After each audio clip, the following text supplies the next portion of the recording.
ಇಲ್ಲಿ MLA ಇರಲಿಲ್ಲ, ಇಲ್ಲಿ MLA ಇರಲಿಲ್ಲ. ನನಗೆ ಹೇಳಿದ್ರು, ನೀನು ಪವರ್ ಮಿನಿಸ್ಟರ್ ಆಗಿದೆಯಪ್ಪ, ನಮ್ಮ ರೈತರಿಗೆ ಒಳ್ಳೇದಾಗಬೇಕು, ನೀನು HVDA ಸ್ಕೀಮು ಇಬ್ಬಿಬ್ರಿಗೆ ಟ್ರಾನ್ಸ್ಫರ್ ಮಾಡಿಕೊಡ್ಬೇಕು ಅಂತ ಹೇಳಿದ್ರು. ಇಬ್ಬಿಬ್ರಿಗೆ ಟ್ರಾನ್ಸ್ಫರ್ ಆಗ್ಸಿದೇನೋ ಇಲ್ಲ, ಇಲ್ಲಿ ಅನುಕೂಲ ಆಗಿದೆಯಾ? ಹಾಂ, ಹೊಡಿಬೇಡ, ರೈತರು ತಿಗಣೆ ಬರ್ತಾವೆ ಅಷ್ಟೇ ಬಿಲ್ಡಿಂಗ್ ಎಲ್ಲ. ಹಂಗೆ ನಾನು ಅಧಿಕಾರ ಏನು ಕೊಡ್ತೀರಿ ನೀವು? ನಮಗೆ ಅಧಿಕಾರ ಏನು ಕೊಡ್ತೀರಿ ಅಂದರೆ ನಮ್ಗೇನಾರು ಅನುಕೂಲ ಆಗಲಿ ಅಂತ ಕೊಡ್ತೀರಿ, ನಮ್ಗೇನಾರು ಸಹಾಯ ಆಗಲಿ ಅಂತ ಕೊಡ್ತೀರಿ. ಇನ್ನೇಂತಕ್ಕೆ ಅಧಿಕಾರ ಕೊಟ್ಟಿರಿ? ನಾವು ಅಧಿಕಾರ ಇದ್ರೆ ಏನು ಸುಖ? ನಿಮ್ಗೆ ಒಳ್ಳೇದು ಮಾಡಬೇಕು ಅಂತ ಒಂದು ಪಂಚಾಯತಿಗಾಗಲಿ ಜಿಲ್ಲಾ ಪಂಚಾಯತಿ ಆಗಲಿ ಏನಾದ್ರು ಒಂದು ಸರ್ವಿಸ್ ಮಾಡಬೇಕು ಅಂತ ನಾವು ಕೊಡ್ತೀವಿ, ನಾವು ಮಾಡ್ತೀವಿ. ಈಗ ಎಷ್ಟೋ ಜನ ರೈತರಿದ್ರಿ, ಹಾಲು ಹಾಕ್ತಾಯಿದ್ರಿ. ಅವ್ನು ನಾಗರಾಜನ ಫಂಕ್ಷನ್ಗೆ ಬಂದಿದ್ದೋ, ಬಂದಾಗ 5 ರೂಪಾಯಿ ಎಷ್ಟಿಲ್ವೇನಪ್ಪ ಅವತ್ತು? 1 ಲೀಟ್ರಿಗೆ 5 ರೂಪಾಯಿ ಕೊಡ್ಲಿಲ್ವೇನಪ್ಪ? ಕೊಟ್ಟು 1000 ಚಿಲ್ಲರೆ ಕೋಟಿ ರೂಪಾಯಿ ಕೊಟ್ಕೊಂಡು ಬಂದು ಎಲೆಕ್ಷನ್ ಬಂದೆ. ಇದೇ ನಿಮ್ಮ ರಾಮನಗರದಲ್ಲಿ ಬಂದೀಗ BJP ಅವರಿಗೆ ಜೊತೆ ಸೇರ್ಕೊಂಡಿದ್ರಿ. BJP ಅವ್ರಿಗೆ ಮಾತು ಕೊಟ್ಟಿದ್ರು. ಏನು ಮಾತು ಕೊಟ್ಟಿದ್ರು BJP ಅವರು?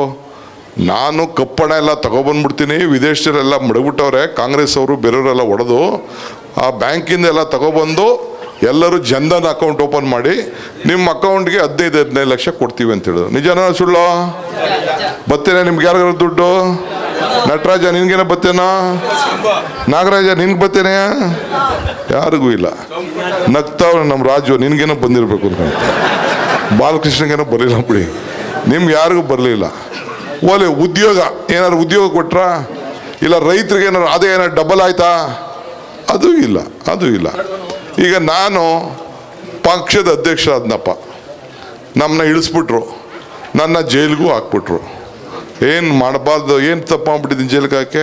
ಆಯಿತು, ಹಾಕಿದ್ದಾಯ್ತು. ನೀವೆಲ್ಲ ಪ್ರಾರ್ಥನೆ ಮಾಡ್ಕೊಂಡ್ರಿ, ದೇವ್ರು ಕೇಳ್ಕೊಂಡ್ರಿ, ಕಣ್ಣಲ್ಲಿ ನೀರು ಹಾಕಿದ್ರಿ, ತಾವೆಲ್ಲ ನನಗೆ ಹರಿಸಿದ್ರಿ. ಆ ಭಗವಂತ ನನ್ನ ಜಲ್ದಿ ಕರ್ಕೊಂಡು ಬಂದ. ನನ್ನ ಸೋನಿಯಾ ಗಾಂಧಿ ಅವರು ಕಾಂಗ್ರೆಸ್ ಪಕ್ಷದ ಅಧ್ಯಕ್ಷರು ಮಾಡಿದ್ರು. ಆ ತಾಯಿ ನನ್ನ ಜೈಲಿಗೆ ಹುಡಿಕೊಂಡು ಬಂದಿದ್ರು. ಯಾರು? ಸೋನಿಯಾ ಗಾಂಧಿ, ಇಂದಿರಾ ಗಾಂಧಿ ಮೊಮ್ಮಗಳು.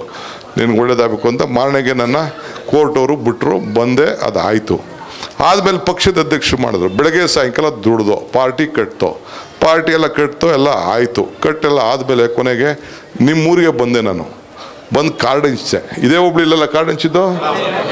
ಮನೆಗೂ ಹಂಚೆ, ಮನೆಗೂ ಗ್ಯಾರಂಟಿ ಕಾರ್ಡ್ ಕೊಟ್ಟೆ. ಏನಮ್ಮ ಇದು ಹೆಣ್ಮಕ್ಳು ಇದ್ರಲ್ಲ, ಇವೆಲ್ಲ ಹೆಣ್ಮಕ್ಳು ಎಲ್ಲ ಇದ್ರಲ್ಲ, ಎಲ್ಲರಿಗೂ ಕಾರ್ಡ್ ಹಂಚೋ. ನೀವು ಆ ಕಾರ್ಡೆಲ್ಲ ಮನೆಗೆ ಮಡಿಕೊಂಡಿದ್ರಿ.